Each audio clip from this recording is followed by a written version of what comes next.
Well, hello there everyone, Simon here with the last 3 episodes of Andor. Not just the last 3 of Season 2, but the last 3 completely. This is the end of the line for Andor. This is the last set of episodes until we head directly into Rogue One. And it's a bittersweet day. Obviously, getting to see the culmination of all of the episodes, all of the stories, all of the characters, and seeing how they tie into the larger events of the movies is going to be really rewarding, I think. But at the same time, it's going to be really sad that here, only 4 weeks after we started this second season, we come to say goodbye to what has undoubtedly, in my mind, been the best experience I've had with Star Wars since I've watched, I'd say probably, and this might be controversial, probably since watching The Force Awakens in the cinema. Because again, love or hate that movie, for me it was another level experience in the cinema itself. And again, I think the last week there has been a bit of discourse around not Andor per se, but the kind of impact that the almost universal praise that Andor has had on other shows, because people have been comparing it and talking about how other shows are not as good. And again, I've got my own thoughts on that. Some people have pushed back and said, can we not do the whole comparison thing? It's apples and oranges. We shouldn't be dragging other shows down to praise Andor. It makes Andor fans seem arrogant. And again, I've got my own opinions that I might go into at some point in the video later down the line. I will do a comprehensive review of the second season, probably in the next week or so. After these 3 episodes, obviously there's not going to be another Star Wars show for a while. Probably Ahsoka Season 2, which I don't think releases until the end of this year, maybe early next year. I'm not 100% certain on that. So there is going to be a bit of a, pause on Star Wars content from the perspective of shows and movies until, again, later in the year or next year. But there won't be a pause in videos on this channel. So I'm going to go back to making my regular videos, talking about theories, talking about the history of Star Wars, just talking about general topics. And of course, a comprehensive review of Andor is going to be something that I want to do. And in that, I will talk about the discourse around the show and how, some people have seen the positivity as a negativity, which is a bit odd. But I digress. There's time and place for that kind of conversation. We are here to look forward to the last 3 episodes of Andor, and I think most people, following on from last week's episodes with the Gorman massacre, Mon Mothma's speech to the Senate, and her eventual escape, have no real idea where this is going to go. It's clearly going to have a K2SO focus because he woke up at the end of the last episode, and other than that, I don't really know where we go from here. I expect storylines to be tied off. Luthen, Clea, we're going to see more of Yavin, I would assume. We're going to see how Cassian ends up on his mission, I think, to... what is the name of the trading outpost now at the beginning of Rogue One? I had it in my head. Bix, we'll see if Bix shows up again. I kind of hope she doesn't. I would like her to kind of have some kind of a peaceful ending. She doesn't get tied up in the rebellion. Yes, Cassian dies, that will devastate her, no doubt, but, I don't want her to suffer anymore directly because of the rebellion. We might see some more Saw Gerrera, who knows? And Vel, maybe Vel's going to show up and have something to do here, but you would imagine that the Death Star is also going to take a place of prominence at this point. So I'm really excited. So I can't predict what's going to happen. We're going to jump in and watch it. So here we go. Before we do, I just want to say a massive thank you for all the support over the last few weeks. Again, really appreciate it. If you haven't, please do consider subscribing because, as I say, there's going to be a lot more videos coming up and you don't want to miss out. And I'm going to be doing some live streams as well, including a Clone Wars rewatch in chronological order, which is what I've never done before. So I'm going to be starting that on Saturday, so feel free to join me. I'll make a video about that as the time comes. But yeah, here we go. Andor, episode 10, and this is now the end, so let's go. 1 year later, the last year of Andor's life. BBY1.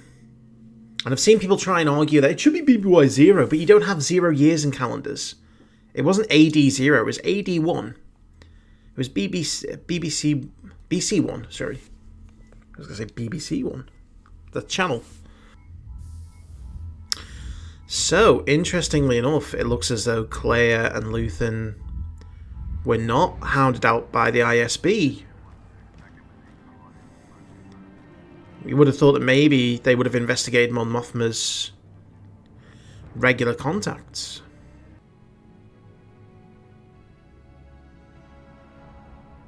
Tuck your shirt in. Interesting that he's going as the art collector and not the rebel. Because it's a public meeting, that's why.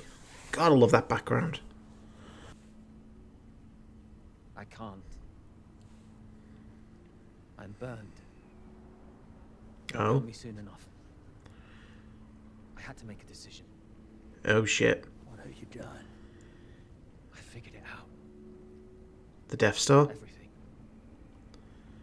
I know what we've been chasing.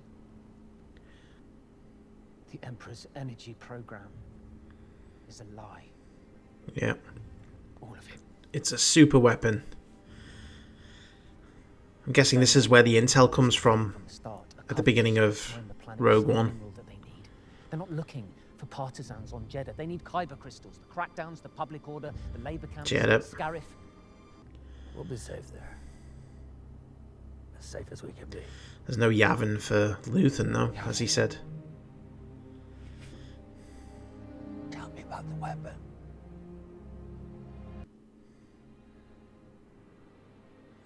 Oh, shit. So, yeah, that must be where they get the initial intel from the beginning of Rogue One. That causes them to bring Jyn Erso in.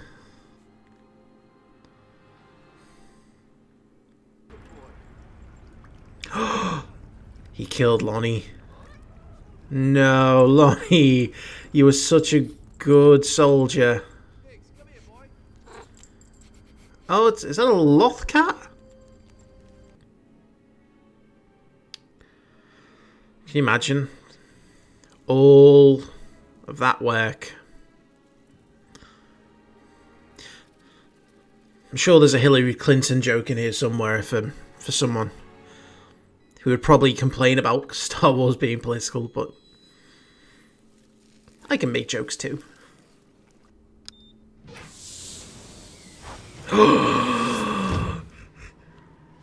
It's her. Please join us. And? Is it real? We still don't know. The tension mounts.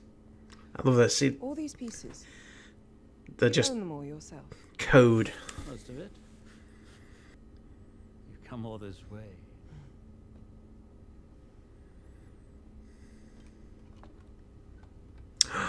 The Imperial Star Path unit. A vintage Imperial Starpath unit. More. What do you think? It's not very A little damaged, perhaps, old. but I'd say it's held its value. And I've known you all along. Hardly seems fair. You disgust me. Do you want to know why? Everything you stand for. Freedom scares you. Freedom. You don't He's want not getting out of freedom. this alive, is he? You want chaos. Chaos for everyone but you. Ruin the galaxy and then run back to your ridiculous wig and little workshop. Confident you are. Turn around. Turn around, or be stunned. No. All units engage. I need a med team. Now! Hit back. He's destroying evidence. In the back. Here's the helmetless stormtroopers. Miro called a raid this morning and it's gone badly. She Oh. believes she's found access. Or she did. He's apparently seriously wounded. Sir. You have every right to be upset. She's been warned about She stepping took over boundaries his before. Young is dead. assignment. That's why I'm late. What? He was killed. They just found him in a park across town. is that to cover up the fact that he was the leak, or obviously to not make him squeal if he does get caught? That's a Mortis artifact. I'm pretty sure of it.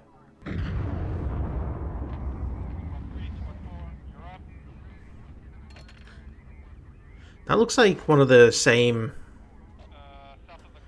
craft that they took from Eldani.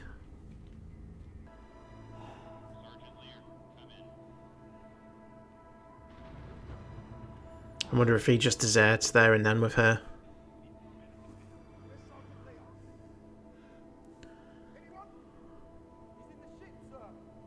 He's gonna kill the captain. Is he called Leo? The floor's full. These are my patients. Then I'm sure you'll do a better job moving them than we will. I love it. She is so intense and bitchy. But yeah, I think Clay is going to come in and kill Luthen. Because he clearly can't be moved.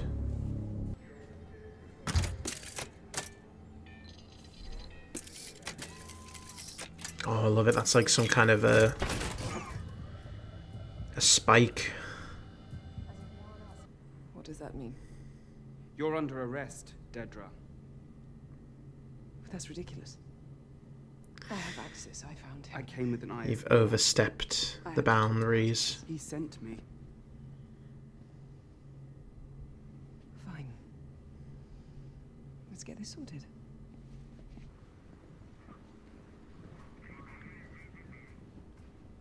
That's going to give Claire the chance to slip in. 20. 18's my max. Sold. But no smile. I love it. Won't always be up to us. I'm Luther now, you're Clay. Everything else is up for grabs. I like it. It's the fact that at the very end, we're getting their beginning. Just hungry. And you'd already see exactly how Let's see. they work together. Sorry, love. We'll check in down here then. Let them know.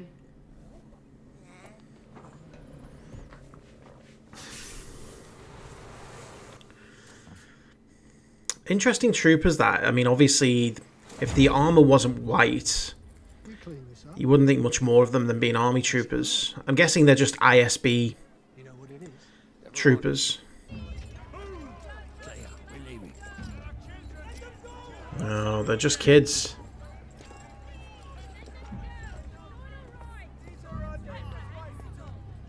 Again, giving us a deeper insight into the evils of the Empire. When do we start fighting back? We have. By walking away. That's a beautiful location. That means we lose. And lose and lose and lose. And when I tell you to move, you move.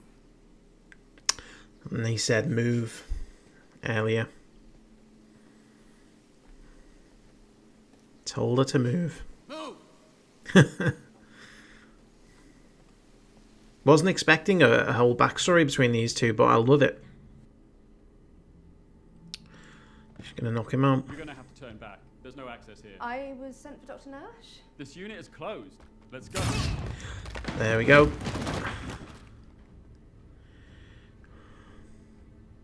Yeah, this is going to be a heartbreaking ending, isn't it? She's going to end up killing Luthen. And it's exactly how he'd want to go. You're not eating. It's a beautiful place. How long do we have? Look around. Is that supposed to be Naboo? I think that's Naboo. Think about where you are. I love the build-up of the character as well. Like, he's slowly getting more and more elegant as he grows into the Luthen character. Life shows us what we stand to lose.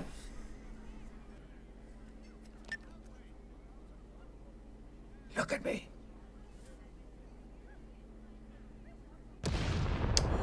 Oh, shit.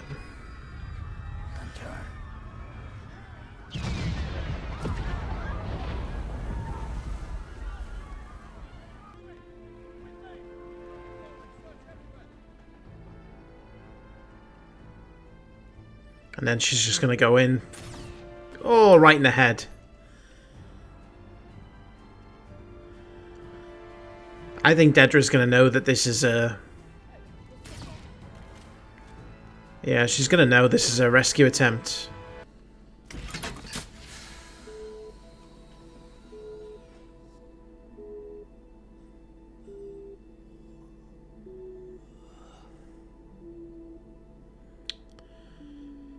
Goodbye, Luthen. You have been a hell of a soldier. A hell of a character.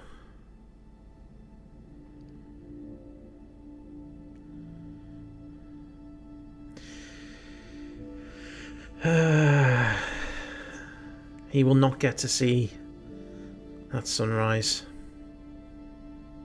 Well, that may have been one of the shortest episodes we've had this season, but wow. Probably one of the most impactful from the perspective of just those two characters, you know, Clea and Luthen, who I don't think anyone could have really predicted, firstly, how big of a part Clea would have had when they first encountered her at the beginning of Andor Season 1. You know, she comes in as the assistant. You slowly begin to realise, you know, she's more than that. She is a full member of this little rebellion that's going on. She is kind of like the glue, really, the backbone that helps Luthen get through all of it.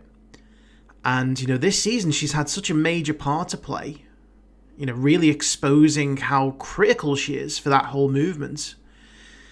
And Luthen, obviously, one of the quintessential heroes of the rebellion. You know, I think that when you now think of the Rebel Alliance, you know, you obviously think of Leia, Han, Luke, Mon Mothma.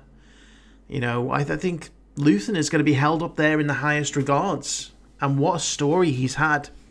And I love the fact that they spent this entire episode just walking us through their backstory.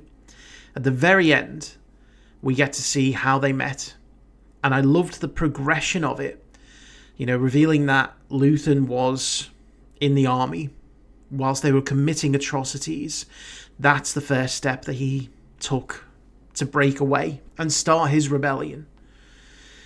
And he took her with him. And then it was a fight for survival at first. And they worked together. And then each step of the way, you saw the character grow. You saw the elegant kind of facade develop. The hairstyle, the clothing. And of course, the rebellious nature.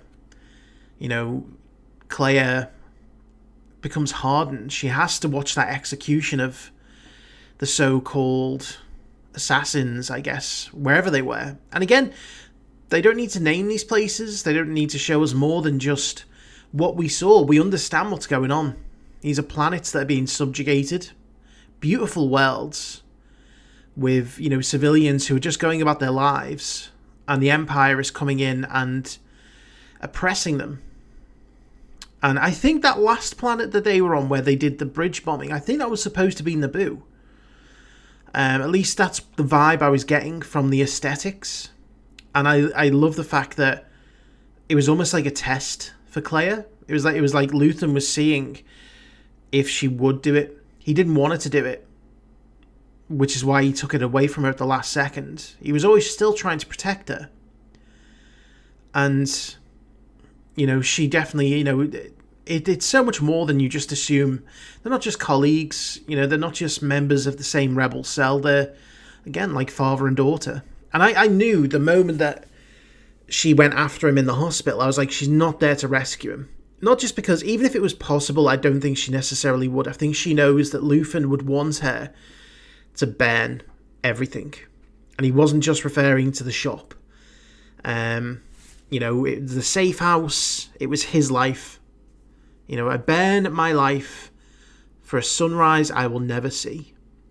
And that's quite literally the wording he used. I'll burn. You be ready. Because that was the plan, was she was going to you know, send out the communications and then get them ready to go. And I think we all knew. The hints were there that Luthen was not going to survive this. He said, there's no Yavin for me. And, you know, I feel bad for Lonnie, but again, it shows you how far Luthen was willing to go. You know, Lonnie with a wife and a kid who had bore his soul out to Luthen, who had done everything he'd been asked.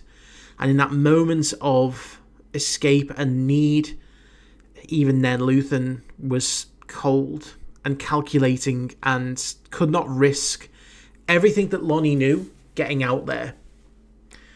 And again, it really, really shows you just how tough being in that position is. And, you know, again, I love that whole interaction with him and Dedra in the shop.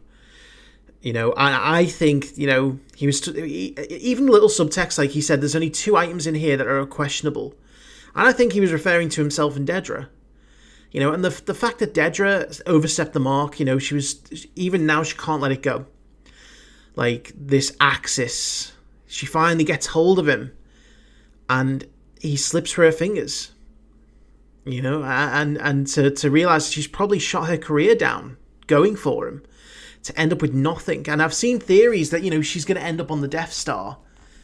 And that's where her end will come about. But you can just see, you know, and then again, they've both done fantastic jobs in the acting department there.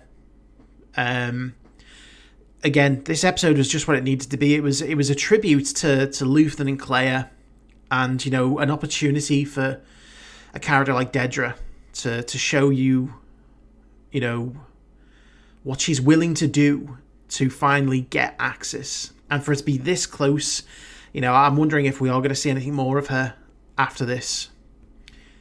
But 1 down, 2 to go. Beautiful episode. Rest in peace, Luthen. Again, I just love seeing a little hospital as well. You know, obviously, that is the best of the best. That's a Coruscant hospital where they probably take, you know, the most important people. You know, the ISB are going to take a high-value target to a top-notch medical facility. So I sat there thinking, wow, the Empire's got really good medical facilities here. Probably realised that for those in the slums, it's probably not that good. You know, but everything was clean, but had that, again, lived-in feel to it, which is what I've really enjoyed here. So, yeah, really good. Anyway, thank you very much for watching. I hope you enjoyed it. I will see you for the next episode.